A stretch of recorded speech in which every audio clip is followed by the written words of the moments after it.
Good morning. Good morning. How is everyone doing today? Tuesday, March the 4th.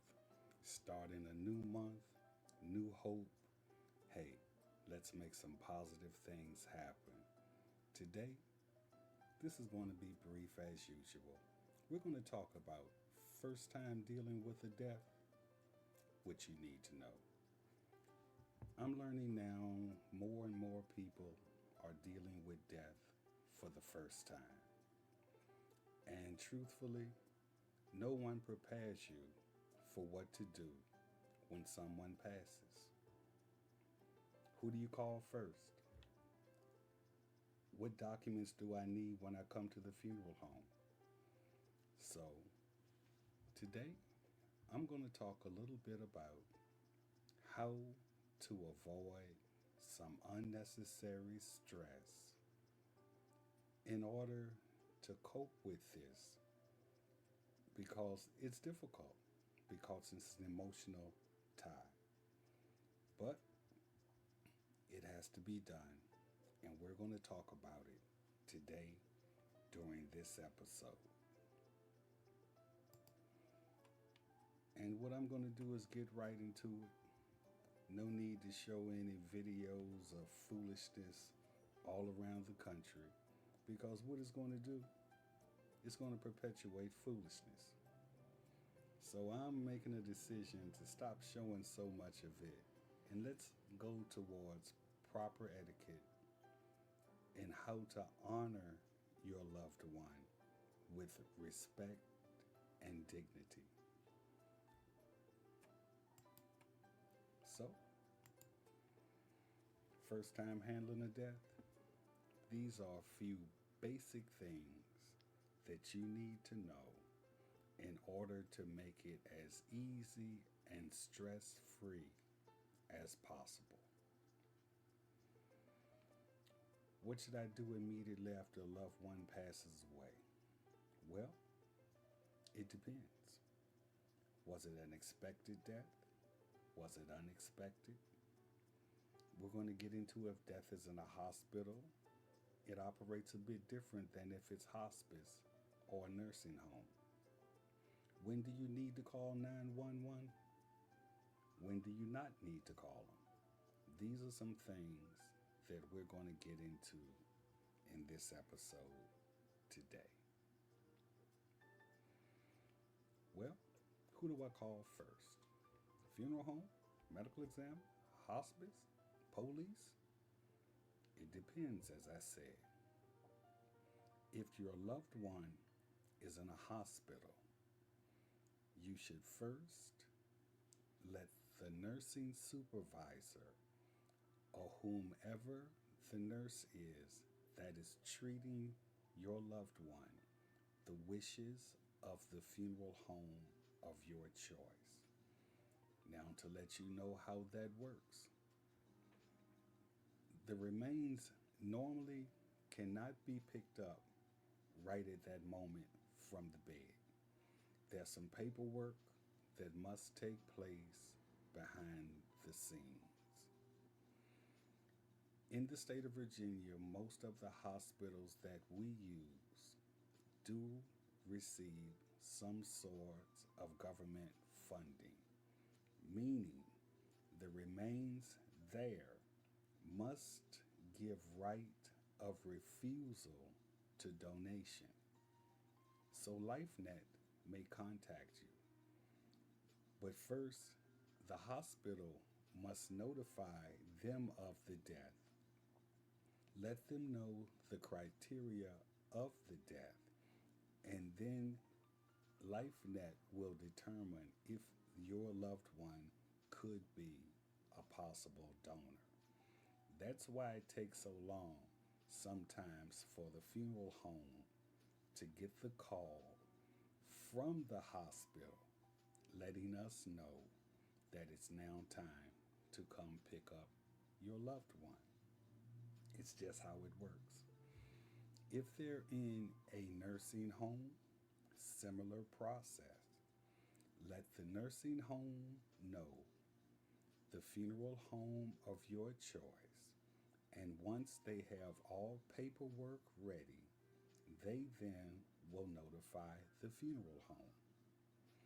When doing this, some families will call the funeral home as well, letting us know to be prepared for this call coming from the hospital or the nursing home.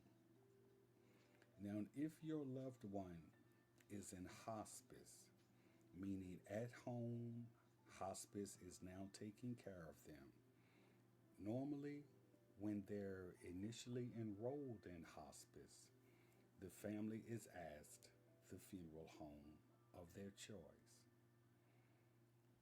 So, when that death does occur, first contact the hospice because the hospice nurse will need to arrive on scene to pronounce the death as well as to give permission for the funeral home to then come. We cannot come and get the remains unless hospice has signed off and told us yes. Now, just saying unexpectedly, a loved one doesn't wake up. You go into the room, they're cold, could be warm, but not responsive. At that time, please call 911. They could still be living and just need resuscitation. One, I remember back in the day, family members would put a small, we used to have pocket mirrors. Most ladies would have them, or one to the compact of the makeup. You could place that small mirror by the nostrils.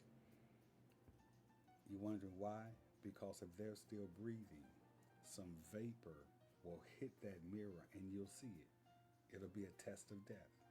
But call 911. Please call them. Then once they arrive, and normally when you call 911, the police will arrive first, then the paramedics. When the paramedics and the police arrive, if your loved one has passed and they see evidence of medical bottles or some treatments from a doctor, they're going to then contact that physician and see if that doctor will sign the death certificate. Because the big thing is the place of death, cause of death, and who's going to sign the death certificate. All of that must be documented. What legal or medical steps need to happen? Pronouncement of death, who provides it?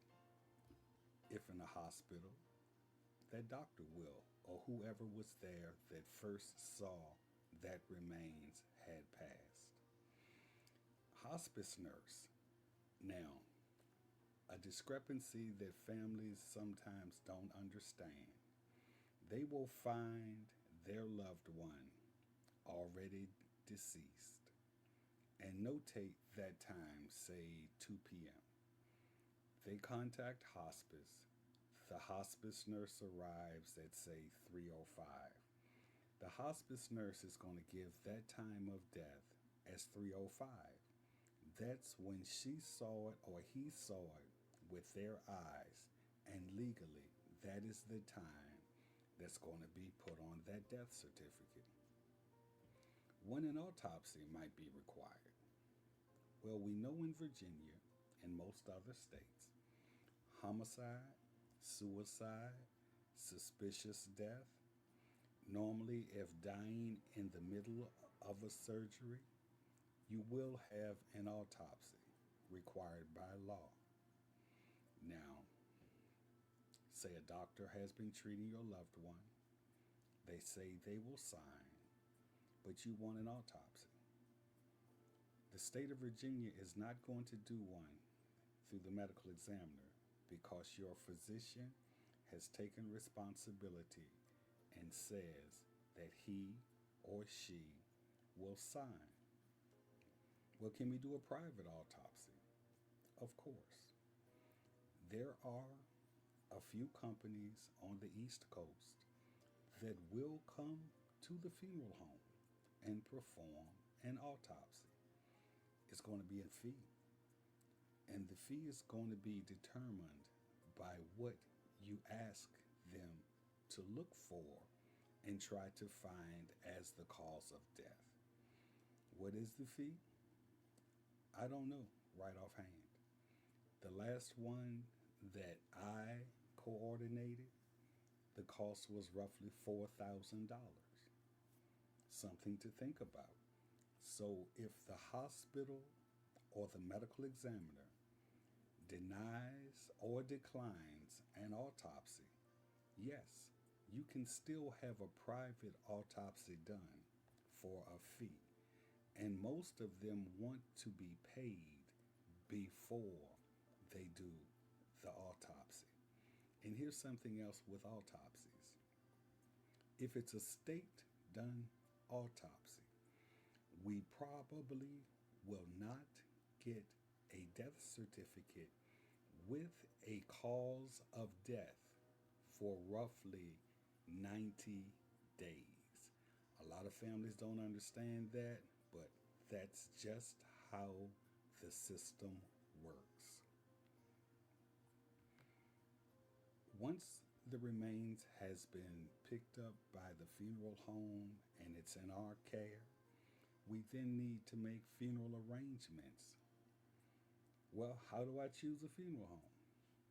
Some factors to consider are the location. Are they close to you that it will be convenient for you to deal with? The reputation. Are they reputable? Will you get a quality service? Pricing. Prices will vary depending upon the type of service that you choose. And which services do you want? All of us are full service funeral homes. We offer everything from ship ins to ship outs, complete funerals, cremations, funerals followed by cremation, burials, and those are the only legal forms of disposition in Virginia. But we do have two others, which are aquamation and terramation. Well, what are my options? You have to tell us. Do you think your loved one wanted a traditional funeral?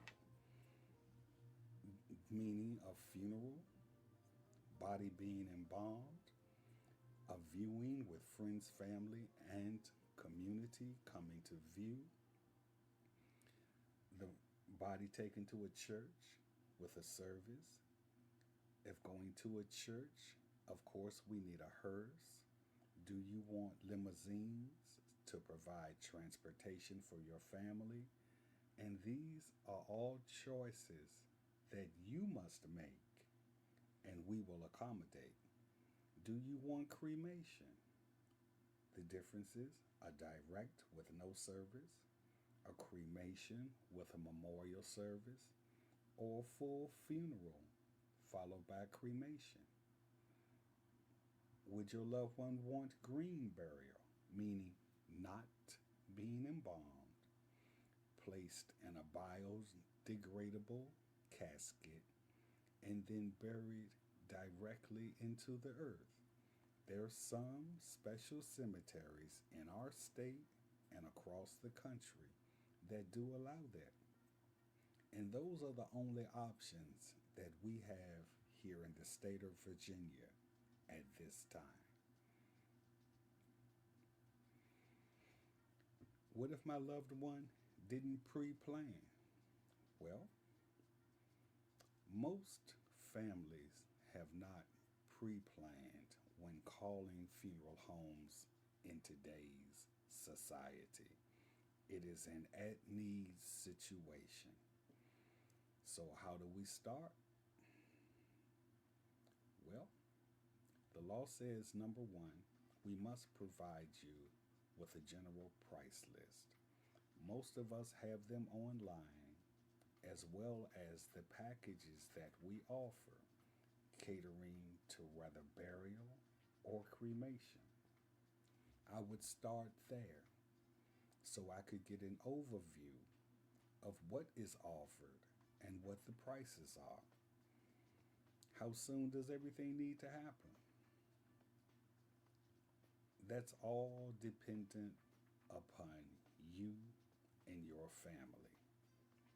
If the remains is at the hospital or at the medical examiner's office, they will normally give you a few days to think about what you may want to do, reach out to a few funeral homes so you can get better idea of what you may want. If it's at home, you're going to have to make a decision rather quickly. As I said, the police will show up and the paramedics. The paramedics are not going to stay. Once they realize that they cannot revive your loved one, they're gone.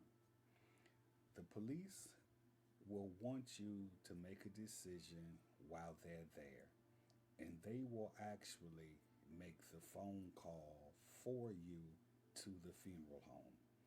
And the police will stay there until the funeral home has arrived and taken custody of your loved one. That's a normal situation. Embalming, we were taught in school to do it as quickly as humanly possible. But with today's society and rules, we will put the remains directly into refrigeration, giving you the opportunity to decide as to what type of service you want. And from there, we will embalm if you have chosen that type of service. Cremation, the same thing. Once we get the remains here, we're going to place the remains in refrigeration. And the law says it must be placed in refrigeration within 24 hours of coming into our custody. And with cremation, the timeline gets a little bit out of our hand because first, we must have a death certificate with a cause of death. Secondly, we must then schedule the medical examiner to come view the remains and give us authorization, and then we must schedule the cremation itself. So timelines for almost everything, I would say, if the remains does not die at home, 48 to 72 hours easily.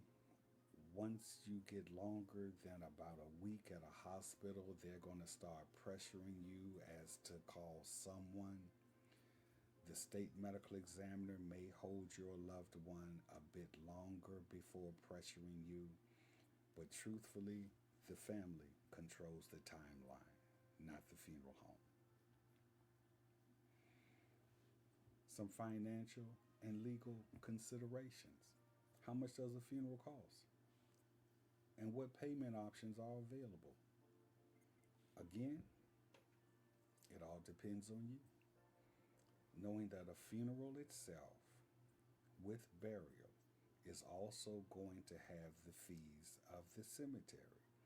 So let's just take a round number and say a complete funeral, including all funeral home charges, embalming, dressing and casketing, viewing, the casket itself, probably a 20 gauge non-gasketed, the use of the hearse, maybe a limousine, roughly, let's say $5,000. We'll take the least expensive cemetery in our area, let's say 2,000.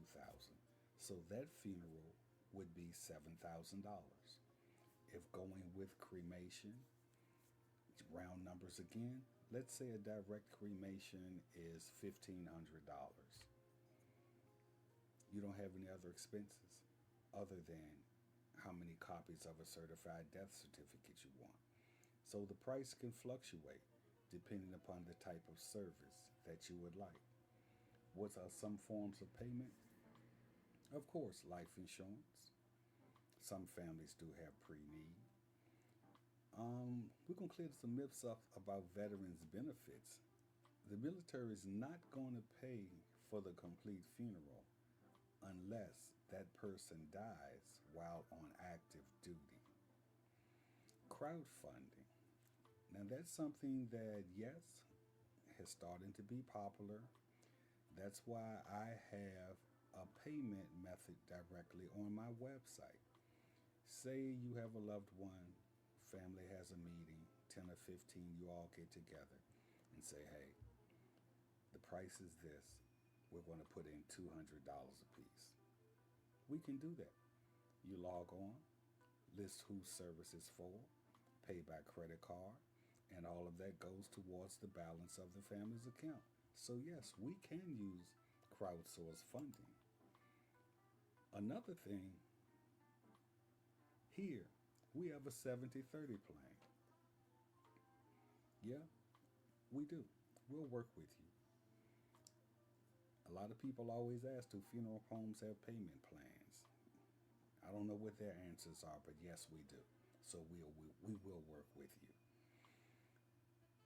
Next slide. What documents do I need to gather? Death certificate. No, you don't gather that.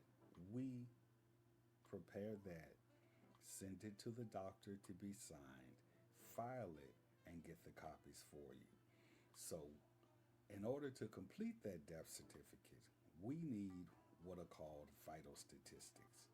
Your loved one's full name, date of birth, date of death, time of passing, were they ever in the military, parents' full names, including mothers and ladies' maiden names, occupation, industry they worked in, highest level of education, permanent home address, type of disposition. Those are the things that we must know before we can file the death certificate. If your loved one has a will, you can bring it, but unless it's giving specific details as to who will be handling funeral services, we probably won't be working with anything else with your will. You'll need to take that over to the probate court. Any insurance policies that you would like to use towards the funeral, bring those. Now, I'm going to tell you something about insurance. First thing the funeral home is looking for is when the policy was issued. No policy under 2 years old is going to pay immediately. It's called the contest stability period. They're going to make sure that you didn't have a pre-existing condition or tell a lie on the application before they pay. Just telling you the truth. If your loved one was in the military, please bring their discharge papers, which is called the DD 214. We're going to need that. Now, with the DD 214 and an honorable discharge, and that veteran has not committed any type of capital crime, he is entitled to a burial space with vault and headstone in a government cemetery. Not necessarily a national, but a government cemetery, whether it's state owned or nationally owned. And we will need their social security number because that's part of our job as well to cancel that number in the system. What to do if my loved one died out of state? The first thing I would do, you could contact either funeral home. The one that you ultimately wants to inter the remains is who I would suggest calling. He then will contact the funeral home that he has a relationship with in the city of your loved one, and together they will work to get your loved one home, meaning We're going to have that remains probably embalmed in that city or state. We're going to have a death certificate filed with a funeral director licensed in that state. And we're also going to have to get a transit permit allowing us to have that remains transported from that state here to our funeral home. Yeah, it sounds like a lot, but it's not. We do it every day. So I would recommend contact the funeral home that you want to conduct the service and let them then work backwards to make it happen to get your loved one home easily. There can be some family and emotional challenges. Yeah, family disagreements over funeral arrangements happens every day. I have seen fights break out. I have seen children cuss mama. And I'm not getting in the middle of that. No, the role of the funeral director is to give guidance and to only mediate whatever's going on. Because emotions can be high and we don't know backstories and it's none of our business, I would leave the room and give you, the family, time to hash it out and tell me when you want me to come back in. That's truthfully what I would do. But families, we all love mama differently. But let's try to come together when it's time to have a service so we can respectfully honor her. Sometimes the grief can be overwhelming and you don't know what to do. Grief counseling. That's something a lot of us African Americans, we don't want to talk about counseling, mental health, and stuff like that. We hold it in. Then we take on other behaviors, get high blood pressure, heart attacks, foolishness like that. Nah, talk to somebody. Support groups. Doesn't have to be something big, fancy, and you're paying for it. It could be you and two or three close friends with a spiritual background and connection. And from there, that's a support group. Some religious or community resources. Most churches have some type of bereavement program. Reach out to one of them. But family and emotional challenges tend to be one of the hardest parts of funerals because open communication is just difficult today, it appears, and people just won't say what's on their mind without getting that emotion of anger, and now we're at another level of foolishness. In closing, some immediate steps after death: know who to call or what to do. If they pass in a hospital or a nursing home, let the nursing supervisor know or the charge nurse, who's ever in charge of your loved one on that floor or ward. They then will contact the funeral home for you so you won't have to. If it's a hospice, contact the hospice. The hospice nurse will come. Once they have done the pronouncement of death, they will contact the funeral home. If it's unexpected, call 911. Between the paramedics and the police department, they will determine who needs to be called next, whether it's the primary care physician of your loved one or the medical examiner. Please do not remove the body yourself and bring it to the funeral home. Don't do that, please. Because I'm not going to accept it. No. I will tell you and talk you through what we should do, but I'm not taking custody of that remains that died in an unknown place that's not documented You are telling me where it came from. I don't know who the doctor is, but the body is in my building. Oh no, medical examiners, boy, police will be here. I do not understand. Do not do that. We will show you what needs to happen. And for 1 second, I'm going to stop Brother Rollinson. Thank you for appearing here today with him as well. Yes, unresolved families, issues, and preferences. Yeah, we as a people need to learn how to put our differences aside and go forward with the work that's tasked to us at hand. Um, Determine if an autopsy is required. Well, family, that's not our job.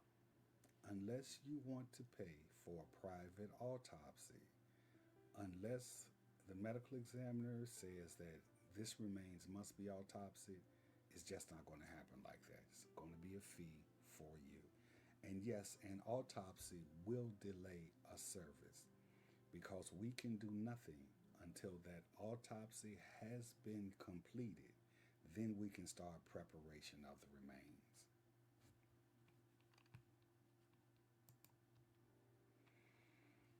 Making funeral arrangements, choose a licensed funeral home, which most of us are. You'd be a fool to open up without a license waiting to be shut down. Check Google. Google reviews. That'll tell you about the reputation of that funeral home. Go to their website. Look at the services that you're inquiring about. That'll tell you what that cost is all day long. Miss Harold, thank you for signing on today too, praying for us, keeping us in prayer. And of course, we do the same for you and our community every day. Family's going to have to decide on do you want burial, cremation, or possibly a green funeral that we can make happen. If no pre planning was done, start with just making basic arrangements with the director, trying to find out what he has to offer. And then if you want to add things like limousines, extra blankets, video tributes, we can do all of that. But that's the add on.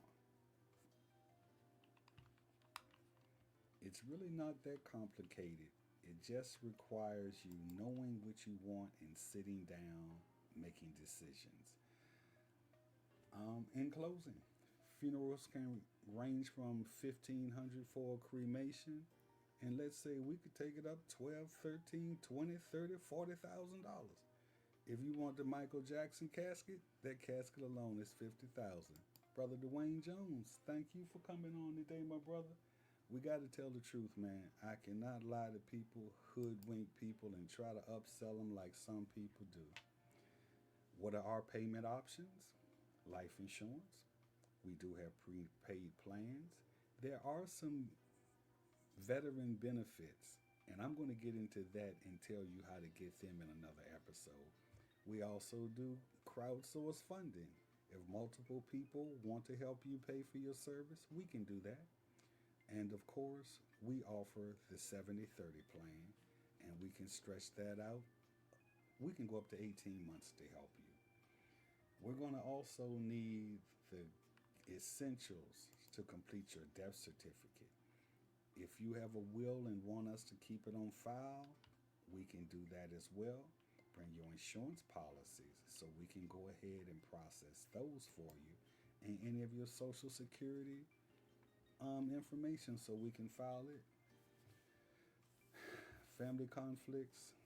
The biggest one is identifying the legal decision maker. Yes, who is really legal to make this happen? That's the person that needs to be seeking the guidance from a funeral director. Here we go. Someone can be separated for 10 years, has a whole nother family on the other side of town. But when that person dies, who's legally obligated to make the decisions? It would be that legal wife that they never divorced from. Something to think about. There are four children.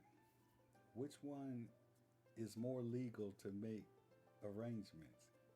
Most would say the eldest son, but he may be not the smartest or the one apt to make the decisions. So we have to figure who's the legal decision maker and are we all on one accord before we go forward. We would suggest that we seek some grief support through local groups, online communities, or either professional counseling. And the final takeaway, handling a death for the first time can be overwhelming, but taking it one step at a time and seeking guidance will help you navigate the process with confidence. Now, if you want more information, you can scan this QR code and you can download a PDF of the topic points and bullet points today to help you prepare if you must do that. So if you want to download it, go ahead. Always trying to help you out. And next week, I think I'm going into embalming. Yeah, that's my favorite part of funeral service. We're going to talk about why we embalm, when we embalmed. Is it mandatory? Not for every type of service. No, it's not. But I'm going to get into that next time. And today I'm going to say thank you. Thank you for your time. Thank you for your comments. If you check it in the replay, thank you for that. Always want to teach, get everyone to the next level, spread positivity. Mark Fisher, M.E. Fisher Funeral Home. Have a great day. Have a great week. Take care.